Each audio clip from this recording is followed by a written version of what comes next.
ইচ্ছা করলে অন্য অনেকের মতো আমার বাবা আমাদেরকে নিরাপদে বিদেশে পাঠিয়ে দিতে পারতেন। সেই সুযোগও আমাদের ছিল, কিন্তু সুযোগ থাকা সত্ত্বেও আমার বাবা মা শুধুমাত্র আমাদের নিরাপদ রাখতে স্বার্থপরের মতন আমাদেরকে বিদেশে পাঠিয়ে দেননি।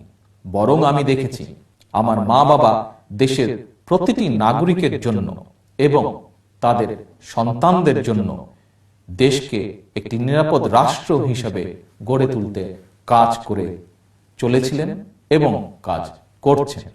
আমাদের প্রিয় নেতা মুক্তিযোদ্ধা জিয়াউর রহমান বিদেশে বাড়ি করেননি।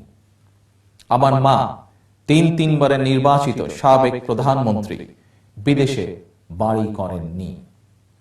আমিও এই পরিবারের সন্তান। আমি মনে প্রাণে পারিবারিক আদর্শকে ধারণ করি, লালন করি। বিদেশে বাড়ি নেই আমারও। আমিও কখনো বিদেশে বসত গড়ার চিন্তাও করিনি। আমি বাংলাদেশে জন্মেছি, বেড়ে উঠেছি বাংলাদেশের আলো বাতাসে, বাংলাদেশের জনগণের ভালোবাসায়।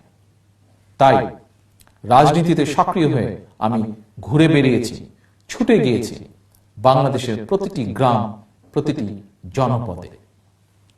আমি জানি, মানি, বিশ্বাস করি দেশের জনগণই আমার আশ্রয়, বাংলাদেশই আমার ঠিকানা।